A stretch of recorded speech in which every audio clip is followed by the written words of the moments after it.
All right. We should be live.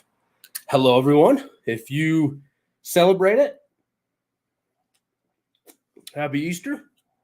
If you don't, happy Sunday.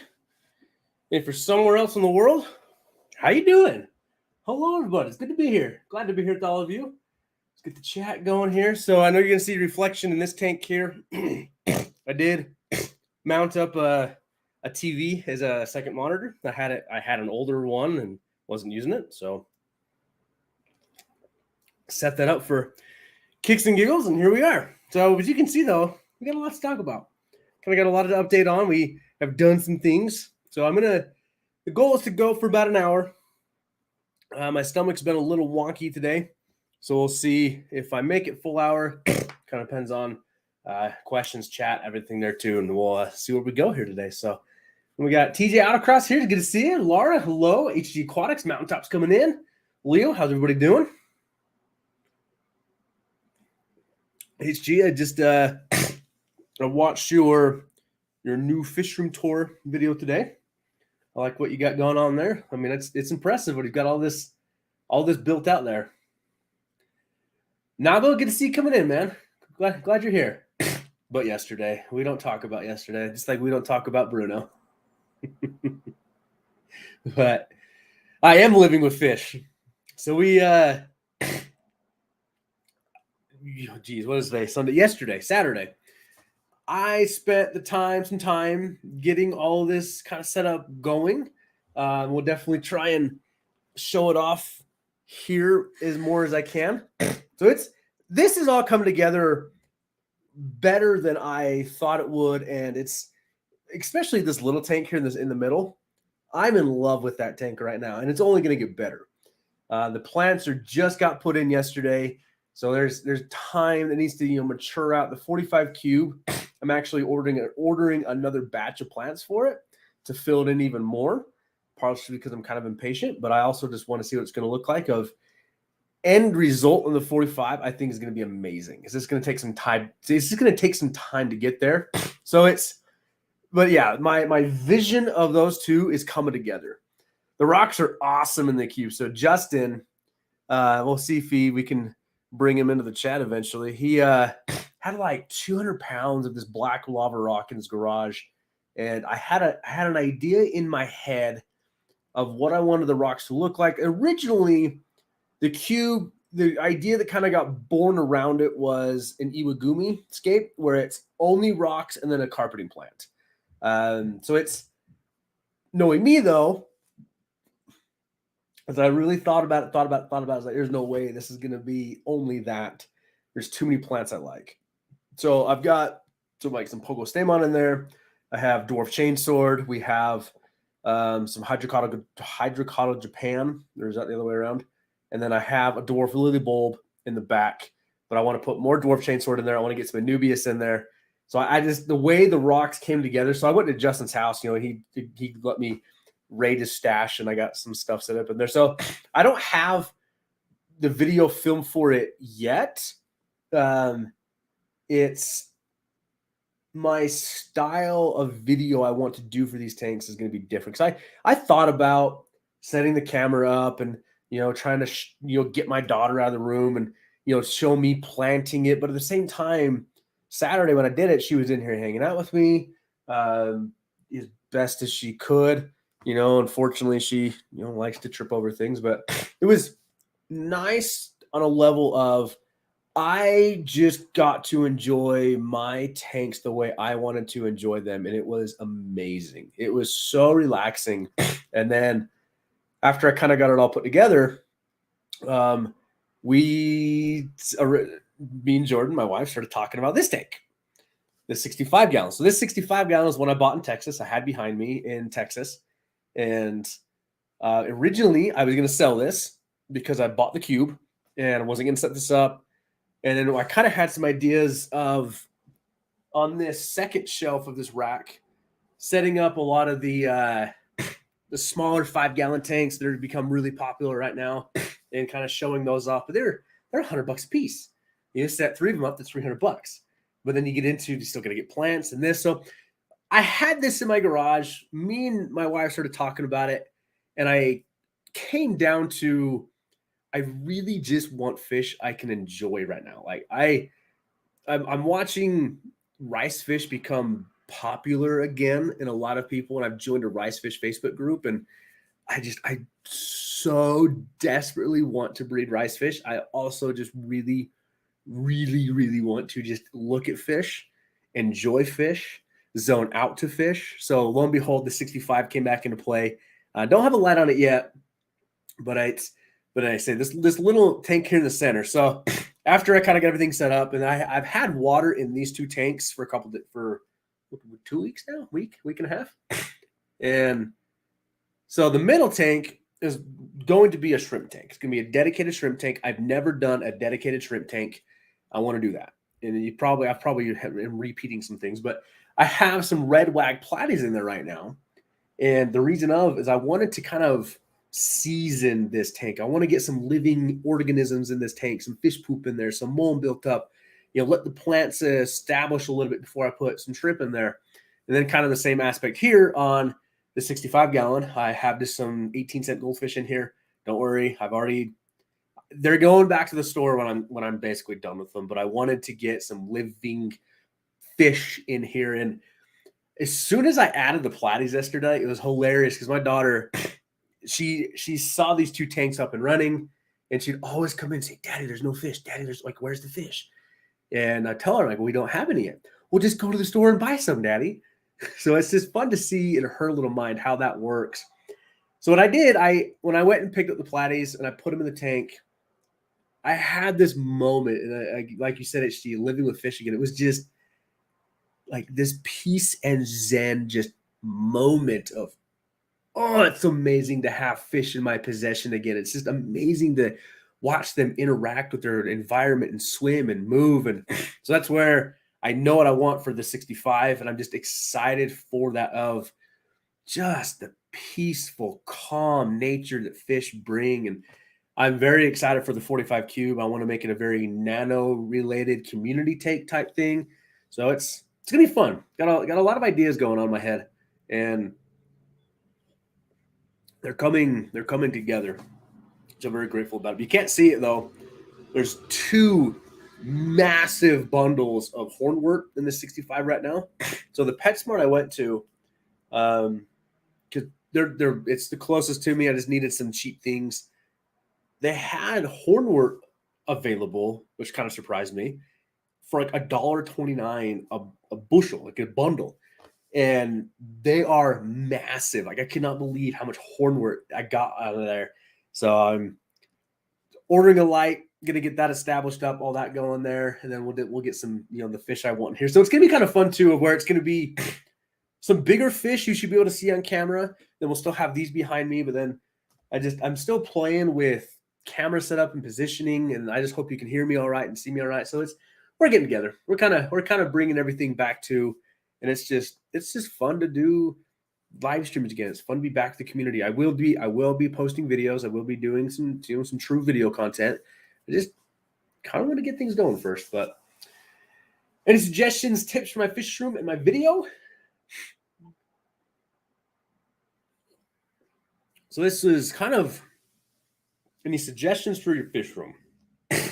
My ultimate suggestion is do what makes you happy. Now, for me, I am really enjoying the fact that I have 3 tanks. Like I was really enjoying the fact that I had 2 tanks. And what kind of stopped me, but I really do want to play with some of these smaller 3-gallon, 5-gallon like desktop aquariums, is the simplicity behind it. But that's also where it's up, Blake. I am so like right now, these 2 tanks, the goal is like no water changes, very rarely water changes and all that, right? One of them is going to be super planted up. The other one's just going to be shrimp. So I'm trying new things of that nature. So my suggestions for your fish room would be, if you are not overwhelmed with it, don't change anything. But if you have a tank or tanks that it's overwhelming to you on the maintenance, you don't want to, how do I say? you don't look forward to it. You don't look forward to going over to that tank and doing anything with it. Don't keep it. That's really my big suggestion. And I've always kind of said that too. Do what makes you happy. And, you're also working in a different space. So I would say you're very creative on how you've set things up and made it work. Like, that's why I love seeing Dean's fish room. If he has utilized every inch of that room, for his benefit. But I would absolutely say that you did a great job of setting up what works for you. Now in the video, I don't know if I'm a guy to give tips on a video because I'm still getting my stuff together, but just if I can give any tip, now understand too that I am by no means an expert on this. B-roll goes a long way. Audio and B-roll. So you can film your whole setup, but if you can get a solid shot of a fish, lay that over the video, it can add a lot of life to your video. But I also am one of having done it in Texas when I was getting ready to leave. The run and gun style of video is also kind of one of my favorites to do. And that's what the old school type videos are fun to see too. So that's where I just really enjoyed watching your video. I just enjoyed watching your fish room. I enjoyed seeing you have fun in your fish room making a video about it. It's really what it came down to. I liked it. Have I ever kept a few white clouds? So I have had white clouds in my possession. I guess you can say I've technically kept them, but I have actually never kept them in a way of I sought them out, I put them into a tank, and I enjoyed them. Now on the 45 cube, it is very much something like white clouds is very heavily on my mind for that tank. And I think they'll pair very well with the fish I do want to put in there. So I really want some Celestial Pearl Danios. Justin's actually got a good breeding colony, but I want something else. Like I would love to put 100 CPDs in there, but I want to build a group of CPDs and I want to build a group of something else in there with it. So this is like for a long time, this is the first time I'm really focusing in on building a stable community aquarium, which I've never really done before. I've always just kind of kept the one-off for, let's keep a puffer, let's keep this, instead of building like, okay, this fish is going to inhabit this area, this fish is going to inhabit this area. So I've kept in my possession. Peter Gill sent me some for a brief time, and his were amazing. The coloration on them was amazing. So I would absolutely say that they are very high on my list right now. Something I'm really, really considering keeping. But yeah, so it's kind of fun to see this wave of smaller fish kind of coming back into the hobby from just my time, if that makes any kind of sense at all there. But the black rice fish, they are cool. Yeah, so I watched that video. I loved it. Absolutely watched it.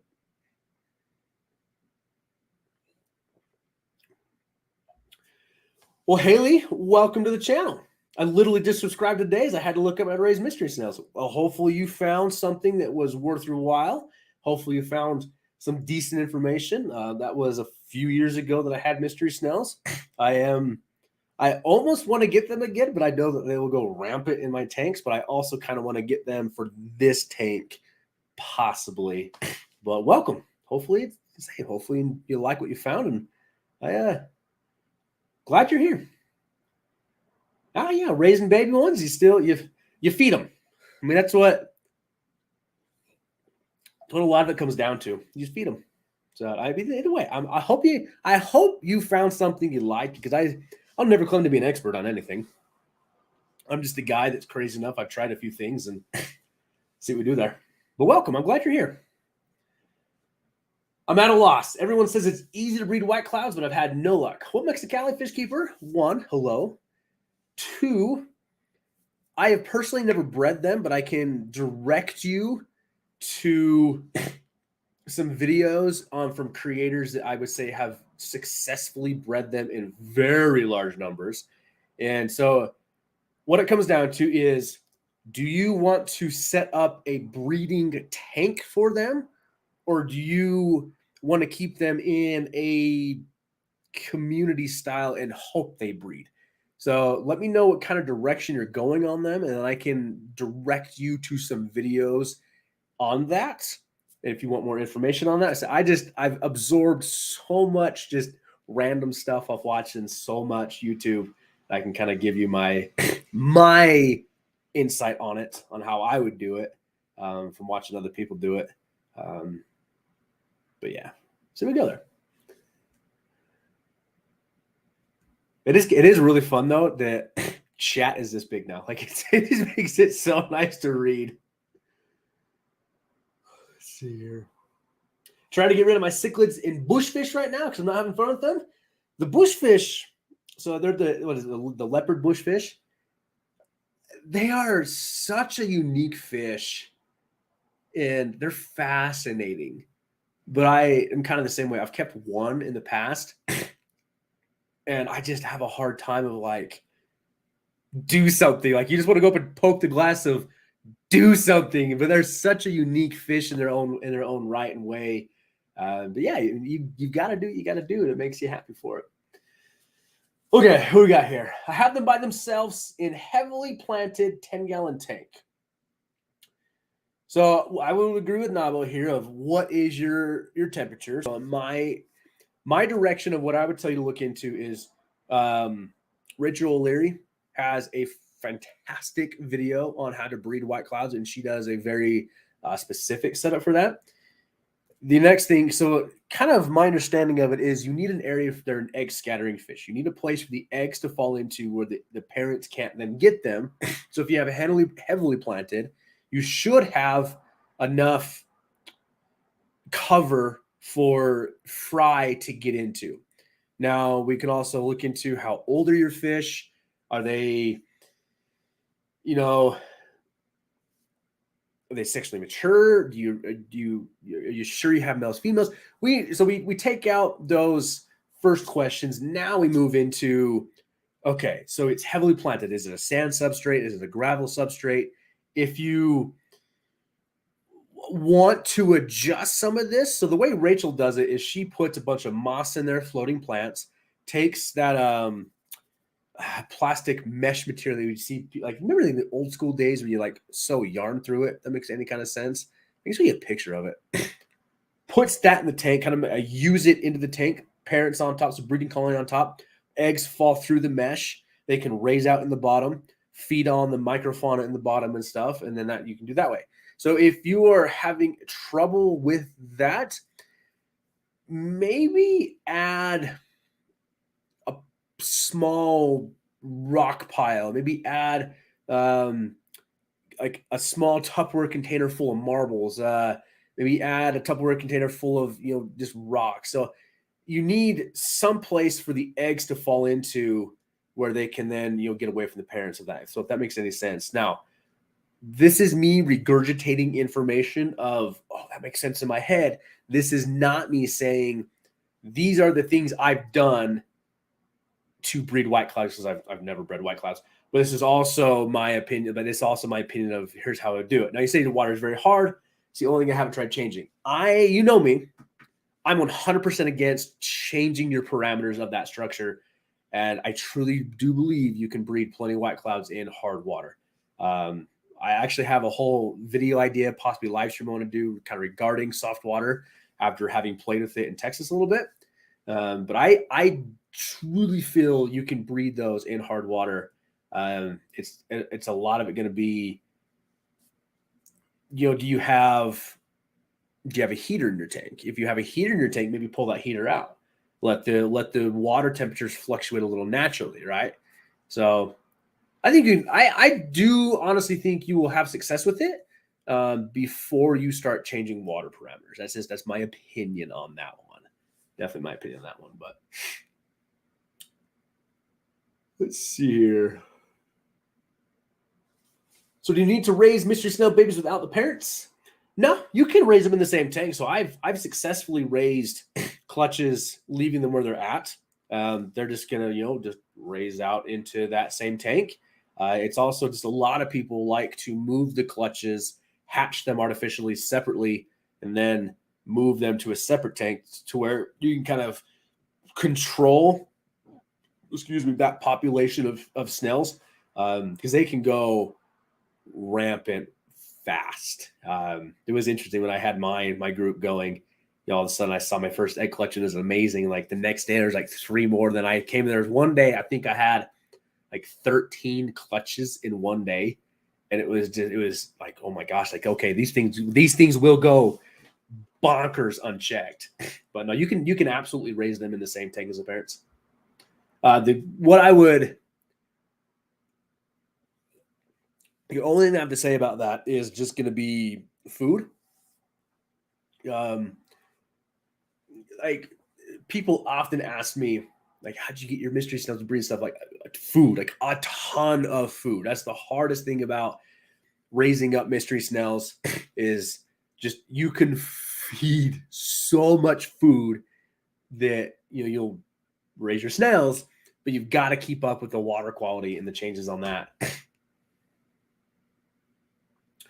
HD's the most happiness right now in the fish room is my new Aranda goldfish. That is exactly what I want to get for this tank. I want to get 2 Aranda goldfish, just big, derpy balls with fins that just float through the water column and just make me happy.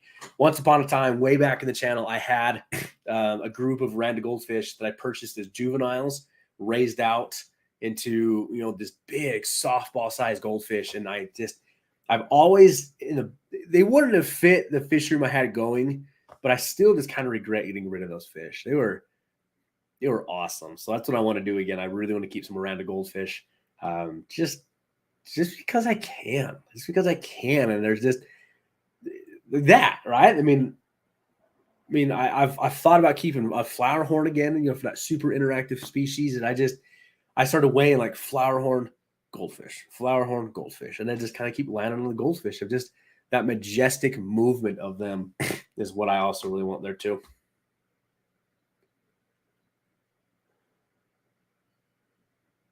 Aquilon does have a new substrate out for shrimp. Yeah, it's the same.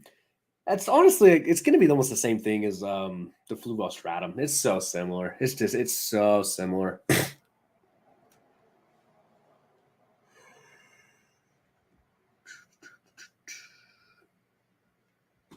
I see at Mexicali, if I were to start somewhere, I'd pull the heater, turn it off even. Like this, white clouds can handle, well, they prefer cooler temperatures. So I would honestly think there is no danger in unplugging your heater for a week. See if there's any changes, right? And then watch the behavior of your fish. Do you see breeding? Do you see males flaring at each other? Do you see this happening? So that's where I would just kind of try that. Like try, But ever used a CChem substrate? I have not, because I personally think it is overpriced. I have almost purchased it on more than one occasion, but I have. You're talking, is it their fluorite? Yeah.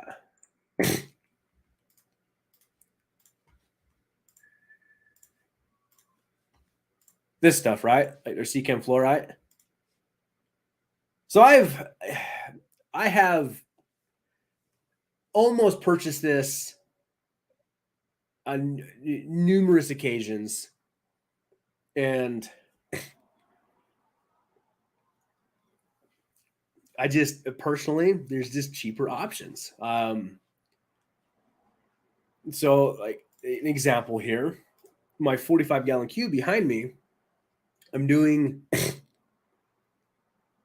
It's a dirted tank. I have organic potting soil. I capped it with gravel, and I wanted the gravel for the look I wanted. I really thought about doing sand, but I had gravel on hand, so I used the gravel. And it's a super cheap option to get some incredible amount of nutrients to your plants. And that's also why that tank's going to sit empty for like a month, is just to give that time for the plants just to get established and going. And I've done one dirty tank in the past. I had good experience with it. I had my plant growth was phenomenal once I gave it time. But I just, even then, I don't think like the Seachem fluorite stuff. Honestly, it comes down to, in my opinion, of what's the goals of your tank. Do you want it for the look? Because there is some definite looks to it. Are you wanting it for the plants? Because it's basically an inert substrate where you can still do like one of the tanks that I actually had the most success growing plants in was I used the Carib Sea brand sand. So Carib Sea sand. And for whatever reason, the root structures in that sand was incredible. So it's plants need, like, if you give them the fertilizer they want, they'll grow. I've seen it in gravel, sand. I mean, I kind of, me and Justin had a interesting discussion the other day. We're talking about, because I almost did Brightwell Aquatics planted substrate in the 45 cube, and we started talking about it. Of it, the reason that they basically say you need to change this out every 2 years is it turns to mush. It's dirt, So we just kind of started talking of like, what's the difference? Really, I mean, there's a lot of differences of using some organic potting soil versus fluval stratum. These things just turn to dirt anyways. These baked clay balls and different things. So it's, I've seen a lot of people set up the stuff with like fluorite or not fluorite, the stratum, and stratum is so freaking expensive. Like, that's my issue with it, is these planted substrates are just so freaking expensive. I would rather put my budget for my tank build into something. So like, that's the number one thing I kept seeing when I was looking up what I wanted to do into the so yeah, Leo, I almost bought it. Like, I know everything the internet can tell me about the Brightwell stuff. I almost bought it. I almost bought a 25-pound bag for like $75. Oh, that was my thing though, was for $8, I got a 40-pound bag. Dirt, it worked. And so, I mean, is there some benefits to it? Yeah, probably. I know that he runs all of that in his shrimp tanks and to do his stuff there. It's not not as expensive as Fluval, but it's still as expensive as Fluval. They're so similar. They're so similar. The one difference I do know about it, that I like better after doing my research on it, is that stratum will leach ammonia where Brightwell does not. So, but I still just like substrate. I've done the Eco Complete. I've never been able to do, I've almost bought the Seachem. So we got off on this tangent. I've almost bought the Seachem stuff numerous times. I just have a hard time spending $50 a bag on this when pool filter sand, I can get 50 pounds of it for $10 and still do what I want to do with it. So it's all personal, right? And that's why products exist. What you like, I don't have to, but you still may like it. And I do enjoy these questions of, have I ever used it? What's my experience? My experience with it is I haven't used it because I think it's overpriced. So that's me, Got the Epistogramma. Is that Hungslow and Agassizi? The Hungslow. I know that one. I think that's a sweet looking fish. Hungslow Episto. Oh yeah, I've almost bought these in the past. Those Hungslow are amazing. What did I get? I got some red wag platies and some 18-cent goldfish to get some tanks started. That's what I got. And these red wag platies, like, I bought them because they were cheap, and I just wanted to get something started into this because it's going to be a shrimp tank where they're at right here in the middle. So I just wanted to get some life in there. And now that I have them, like, dang it, these fish kind of grew on me. It's probably because I haven't had fish in like 2 months, but it was awesome. But Johnny, what's up, man? I appreciate you coming in the streams all the time. It's good to see you here. So I've never done the play sand, and I know a lot of people have started to. So I've heard a lot of it being it's very dusty, which you should rinse any substrate anyways. But I know it's cheap, so I've actually never tried it. But I have seen a rise in kind of popularity of. I mean, it's cheap, right? It's cheap and it works. So maybe one day I'll try it. But the Leopold angelfish, let's go look at angelfish. You're a pistogramma breeder of 6 different kind of pistogramma.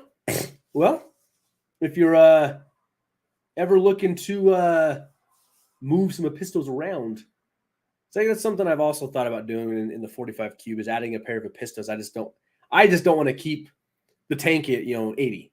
I want to really build it around fish that can go cooler water. I mean, it's not that much cooler, but maybe one day again. I've always liked the pistos. So I've seen the running magnets through, but I never have. Now I've never used the play sand, but every time I've used pool filter sand, I've never had an issue with it. I've used pool filter sand in a 125. I used pool filter sand in a 220. I have kept Bolivian rams. The mountaintop puffer keeper was actually bred the Bolivian ram, and that was awesome to see those parents take care of the fry. Very similar to the German blue rams and stuff, but it was really a cool sight to see, and his had some color to him. So that is a good idea over there. Maybe I'll try and find a pair of rams to put in there. I actually didn't think about that, the Bolivians. I do enjoy Bolivians. I mean, I think Bolivians are one of a very underrated fish in the hobby because everybody sees the German blue rams and they're pretty as hell. But then they forget, they don't realize you need to keep them up at like 84 degrees to keep them from just falling apart most of the time. But my tank since around 65, 60 in the winter, no issues. Now, is that no issues with the pistos? June. Are you moving out to Wyoming to go work with Dan? I may not be. I'll probably miss something. I'm keeping up on it. 72 in their breed, huh? Maybe. Well, maybe I will look at it then. Because I do like there's so many pistol types and they are amazing. See, pistos, I've always kept them warmer. Out of the experience I've seen of them. Now, my experience with the pistos is I think I've kept like 2 species of pistos. I still really like the Crebensis is a big one on me. The Moloese. So, but the idea of the Bolivian rams and white clowns, that would be that would be a sight to see. I just want to make sure that they I just need to make sure nothing rips up my plants. I'm working so hard to get these dwarf chainsaws to carpet out, and I just don't want anything to come in here and just like shred my plants up. It'll make me sad.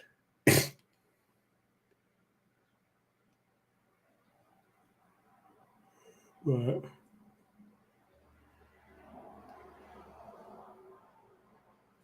running, let's see. Senior cube tank, you're running the pump on a sponge fish. That's super cool. They are. So, yes, filtering the 45 cube is the aquarium co-op power head and a large aquarium co-op sponge filter. So I went very back and forth on Nabo, the Bolivians and the Bolivian rams. I absolutely would keep down 75, no problem, 73. The German blue rams would keep hotter. So I do think that I could pull off the Bolivians and white clouds together, no issue there. But yeah, so HD, yes, that's the aquarium co-op power head, a large sponge filter. So I went very back and forth on. I actually bought. Let me show you.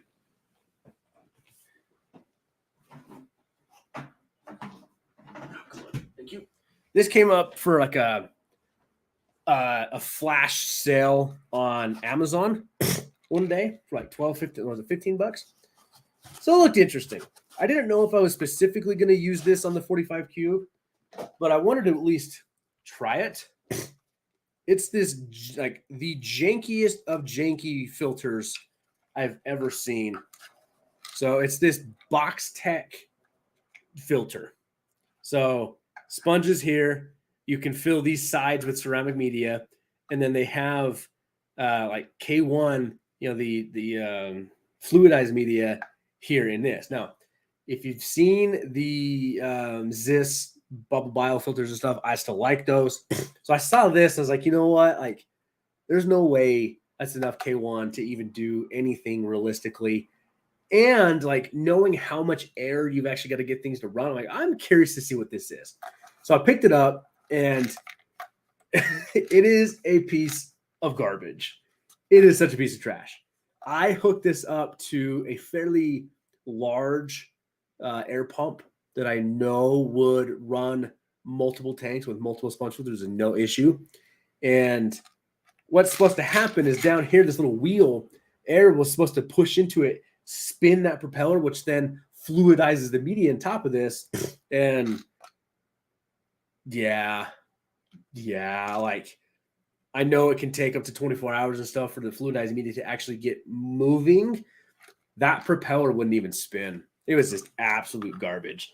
So my hunt went on of I can run air, because this tank here in the center, I picked up a little Aquaneat internal filter, which I'm actually really liking.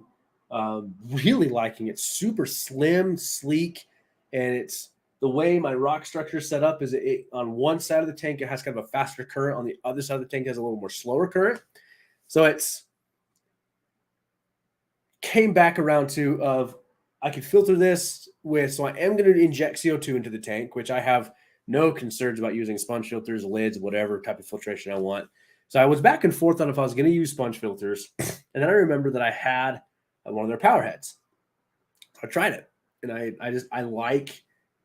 I'm not so concerned of, is it glass lily pipes and this? I'm concerned of, is it efficient and does what I want it to do, in which I really think it does. So I'm loving it where I have it in the corner kind of facing the other corner of the front of the tank, so it gives it a nice current through the tank.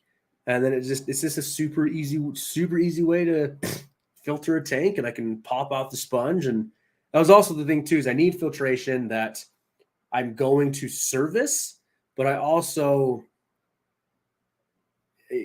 I knew the plants, the substrate would be the main filtration of this tank. I just wanted to make sure I had something in there, kind of a thing. Like the 65, I have a Fluval canister on it because I have it. But I really thought about running that at that on a sponge filter as well. Do you think the sponge filter runs better with air or the pump? So it's different. So I wouldn't necessarily say one runs better. I would say they run different. So the power head is pulling water through that at a faster rate than an air pump will. I've run their sponge filters and stuff on like the nano USB air pumps. I've run them on linear air pumps. I've had water just boiling through them and stuff. So it's different applications here. There's a reason I'm using the large sponge filter on the power head versus like one of their small sponge filters, but you still can because the tubings all match up the same way. Different applications too. With the power head, obviously, I'm making a more forceful current in the tank, where with the air pump, it's more surface agitation type thing. This is silent. I don't hear it. At the air pump, you're going to hear the top of the water boiling. Now, better in a way of this may filter out more particles, but it's, that's why I'm using a large sponge filter, is longer between my servicings on it. I ran one of those setups in the 65 back in Texas, and I noticed that it just the geophagas I had at the time, they spawned more frequently when I had them in there. The angels spawned more frequently when I had it in there, and it seemed to be it really helped keep the tank more clear on a mechanical filtration basis. So it's hopefully that answers your question, because I don't really have a yes or no answer to that. A lot of it comes down to application. So in a fish room build, I would never use a power head and a pump on all the tanks. That's so many plugs. It's much more efficient to set them all back up on air, kind of a thing. So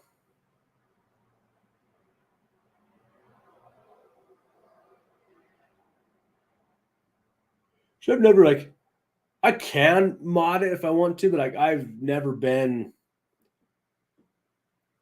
I don't want. I've seen, and I've even had sponge filters that kind of get encroached on with moss. But I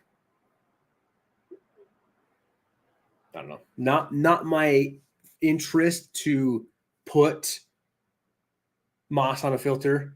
And if I wanted, finer filtration, I would just use a finer sponge filter, run a hang on the back with filter floss in it. But so that is very much my lazy application to how am I going to filter this tank, kind of a thing. But Atkins Nature, what's up, man? Good to see you here. Am I still talking that food company? No. And no, I'm not. One, I moved. I'm sure they still would work with me. Two, I don't have a breeding operation going anymore.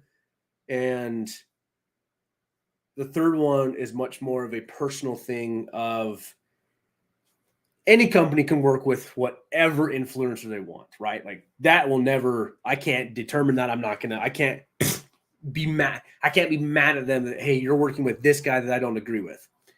What a lot of it came down to though is there were some, I like their food. Well, I like one of their food, kind of two. They're the big monster pellets. Where they go? Oh, they're over there somewhere. That I was feeding into the puffers. They were good. Like I do like them. I like the food itself. The algae wafers, yeah, they were good. Like I wouldn't say that they were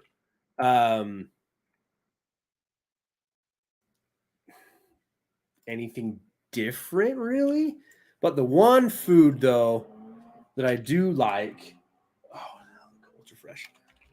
The ultra fresh is the brand. So the one I did really like, I definitely think they made a lot of Me Too products, but the one standout product that I still like, and honestly am planning on kind of rotating into my feeding, is this one. It's the their newborn fish, the Micron shrimp patties. You mix it up with a little bit of water, and it feeds very similar to a live baby brine shrimp. This was their goal of it, to where I actually had successfully raised some spawns out in Texas using this instead of baby brine. Now, there's arguments to be made even by myself that baby brine is just a magical food because it is. But my experience with this was incredible, just absolutely incredible. And I think it was just, they're on to something with this. Like they're absolutely, it's very, similar to like the aquarium co-op first fry food and kind of stuff, but the way super easy to mix. And when I fed it into the grow out tanks and stuff, it just worked. So we kind of stopped talking when I left Texas, and then they started to work with an individual that I disagree with on a very personal level. And I felt that towards the end of things, free food's free food. Like everybody looks at it and goes, oh, you got free food. Like, why are you mad about anything? Well, there's also, it's not really free in a way of my time is valuable to me. And I started to kind of notice that the give and take aspect started to consume me of I have to make this video a YouTube short and post this on Instagram to keep things going. And that was hard. That was definitely difficult. And I say that, right now, this light and this heater and this tank are two products that I am a company sponsored me with, and I'm testing right now, and I'm going to do a video on and give my opinion on, and that'll kind of be it. And I'm very grateful for it because I actually had application for these products. I had application for their foods as well. I just boil it down to, I don't have the fish room anymore. Like, free food there's still food. Like, it still feeds things. But then I started to see is this really going to be a fruitful partnership? And they started to work with somebody that is very toxic to me and toxic to the hobby. So I just kind of let it be. When I left Texas, I just kind of put everything behind, because also I didn't know when I'd be starting tanks back up again. But prices would have gone up on everything. I'll never be shocked when prices go up. It's just welcome to the economy. Putin wanted to take over the world and made my gas prices go higher. But we're not gonna get into politics on that one. I'll get myself in trouble with that. Gonna put a pea puffer, a small bristle nose to get that shrimp tank full of detritus? I mean,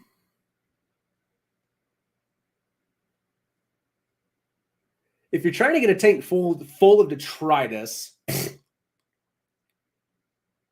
I mean, a pea puffer can work, right? I mean, a living animal is a living animal, so it's definitely going to add some seasoning to that tank, that one too there. So I think it's definitely going to be your pea puffer. It's going to munch down snails. So I mean, yeah, I mean, I would, you're trying to, in my opinion, like, the whole reason I'm doing what I'm doing is I'm trying to build biofilm and some algae growth and get the plants established, some microfauna in there.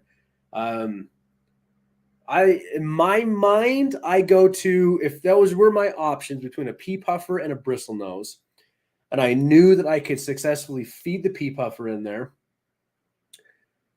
I would do the pea puffer, because the bristle nose is going to be kind of munching on the same stuff as the shrimp are going to want.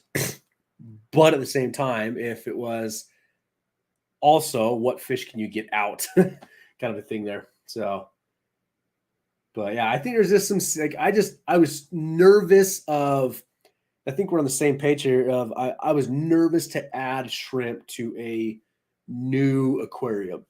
I want to add shrimp to an aquarium that's been running for a little bit of time.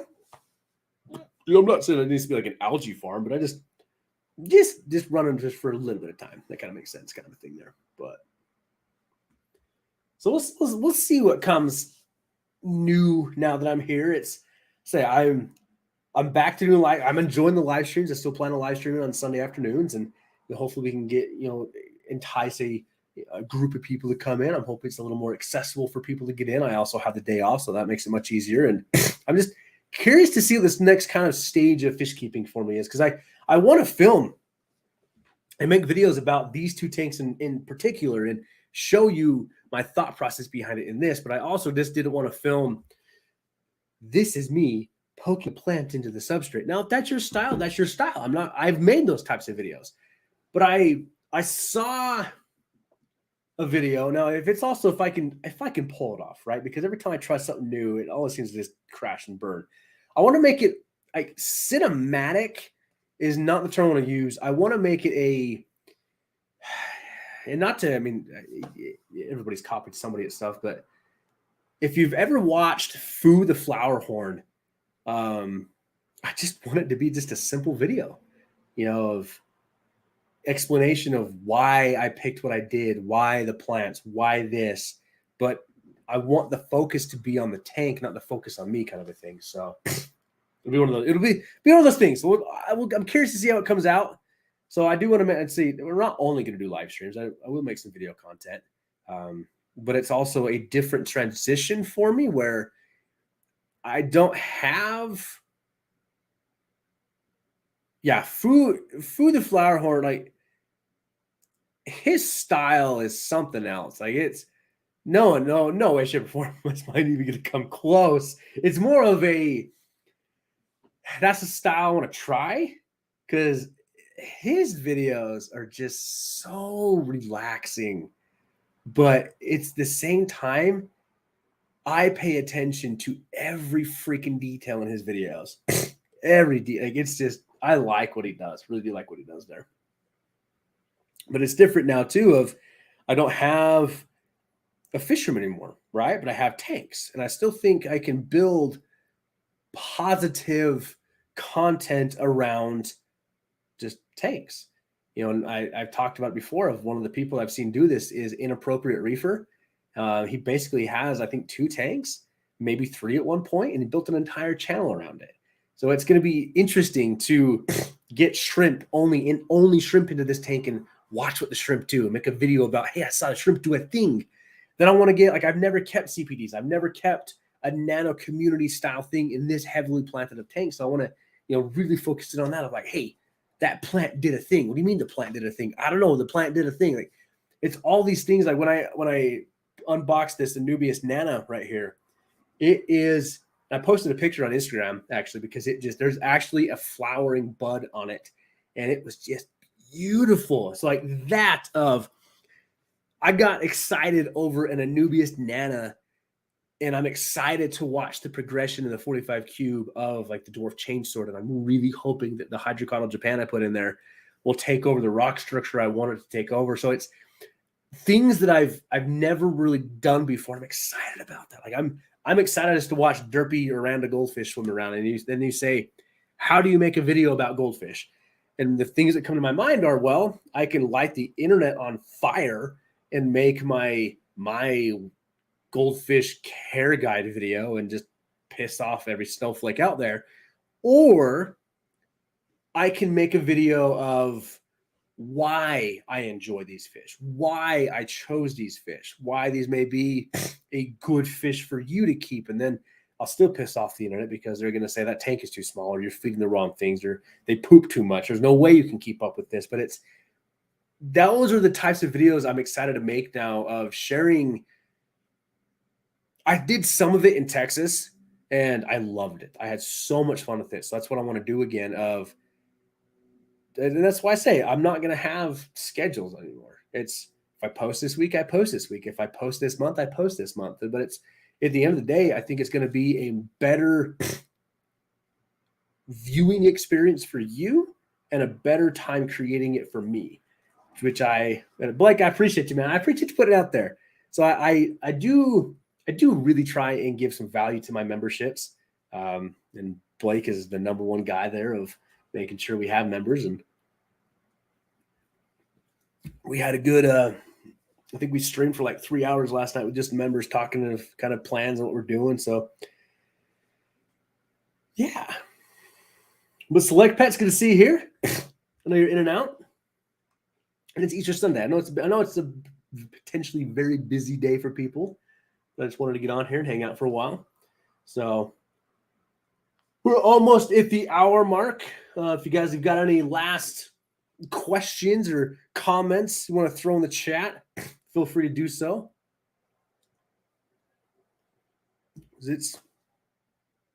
I'm excited. I'm just, what I have been missing for a long time was when I put the platies into the tank and just had that moment. Like that's what I've missed from my hobby for a while now, because I was so focused on got to breed this, got to make money off this, got to film this. And don't get me wrong, I am still very much so wanting to breed rice fish especially after us. I'm excited to see, Dean's progression on. I was like, man, those are just freaking awesome. But it was so nice though to just go back to that time when, when you get that fish you've always been wanting, and you put it in the tank, and your next 30 minutes you spend is you're just this. And then somebody walks in the room and breaks your concentration. You're like, damn it, man. I was so focused on that fish. But it's just like that feeling. I got that feeling again of I just sat there and just looked at him. And that is what I've been missing for so long. And so I say this time around, I'm glad I didn't get out of the hobby. I'm glad I'm still here. I'm glad I still have the capability to keep tanks. That's where I just want to do. I just want to keep tanks. I just want to be me and have a good time with it. But don't get me wrong, I'm still I love watching like Dan's fish stuff, building out that warehouse. I mean, that's still an absolute dream of mine to go see that, just to work in something like that. And I say there's still that retail space. I drive by it every day. It would be a perfect location for a store. I just don't have the time nor the funds to go out and do it. But I still get to. At the end of the day, I'm glad that I just get to. I get to have this, and this is now something I get to build value around, where not everybody has fish rooms, right? I mean, we're literally just in a spare bedroom, and I can say, yeah, look, you can do this too. Set up a tank. Like, maybe I've never done a shrimp tank. Maybe I'm going to fall in love with it and be like, oh my God, I just want all the shrimps now. And it's fun shopping Flip Aquatics website and to see what he's got and what's out there and learn new things. And so what's on my brain. It's what I've got. So appreciate you all being here. Thanks for hanging out with me today for about an hour, just chatting with me as I go off on tangents and talk about my wants and my futures, and hopefully we keep doing good things. So appreciate you all. Blake is right. If you have a chance, if you want to look and become a member, feel free to do so. If not, I'm still just happy you are here. So it was pretty cool to hear. Was it Haley? Is that who came in? Yeah, Haley. Subscribe today and join the chat for a while. It was cool. So it's good to see some old names back in here, some new names back in here. So I'm just happy to still to have a community we can still build around and do things with. So enjoy your Sunday, everyone. I am going to go hunt eggs with my kid today. Go down to my parents' house, do our family Easter egg hunt, and just eat some good food. So gonna go kind of hang out with the wife for a little bit before we head down there. So love you all, and we'll see you for sure next week, next Sunday, I imagine. And I possibly may get a video out this week. We'll kind of see what happens. So thanks, everybody. Be good people. We'll see you in the next one.